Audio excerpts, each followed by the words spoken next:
Sanctus, Sanctus, Sanctus Dominus Deus Sabaoth. Saya Aibda Anumerta Karel Satsuitubun.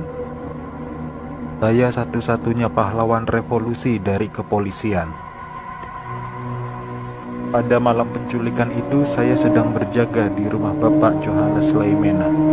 Pasukan penculik itu mengira bahwa rumah Bapak Johannes Leimena adalah rumah Bapak Jenderal Nasution.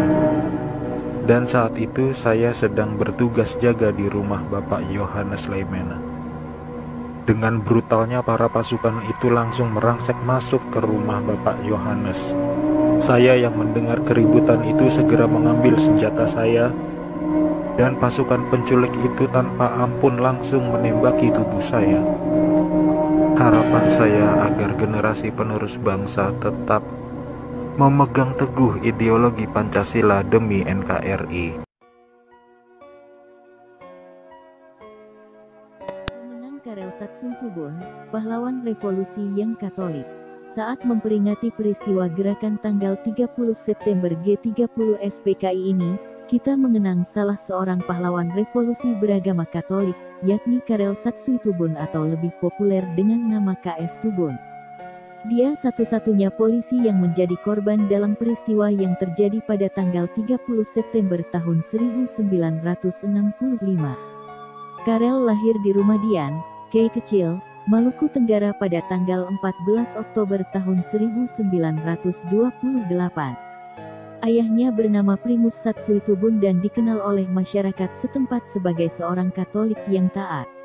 Ibunya meninggal pada saat Karel berusia 7 tahun. Kepergian ibunya itu membuat Karel bertumbuh menjadi seorang anak militan, rajin, serta pekerja keras. Dia menyelesaikan sekolah dasar di SD Katolik sejak 1935 dan tamat pada 1941. Sejak kecil Karel bercita-cita menjadi seorang polisi. Dan berkat kerja keras, dia sukses meraih cita-citanya itu. Setelah lolos tes dan pendidikan, Karel kemudian ditempatkan di Kesatuan Brimob Ambon dengan pangkat agen polisi kelas 2. Tak lama setelah itu, dia ditarik ke Jakarta dan berkesempatan mengikuti latihan Brimob di Sekolah Polisi Negara Megamendung, Bogor, Jawa Barat tahun 1954.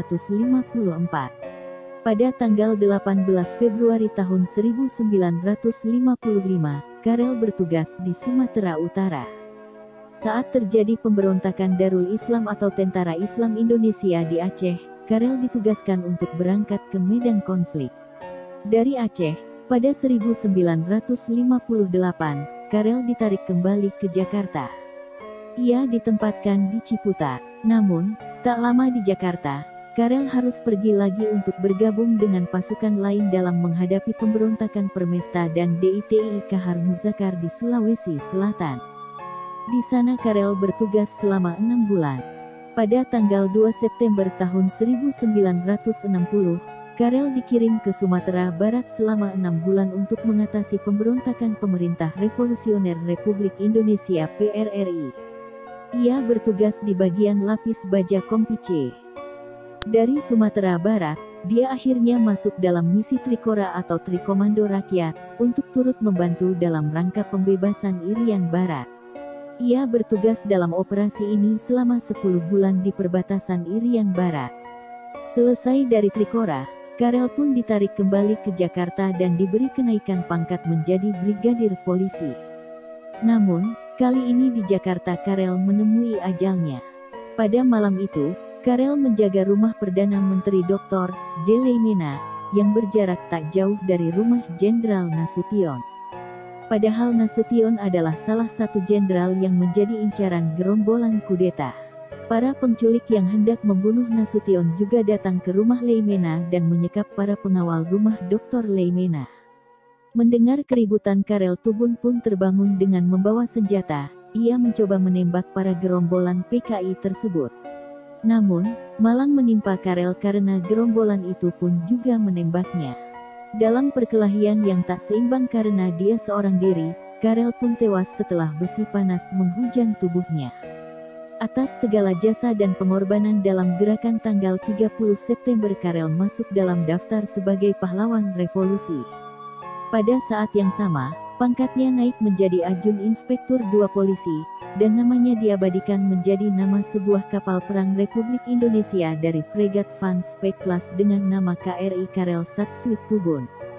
Sebagai umat Katolik, kita tetap mendoakan Karel dan semua pahlawan revolusi.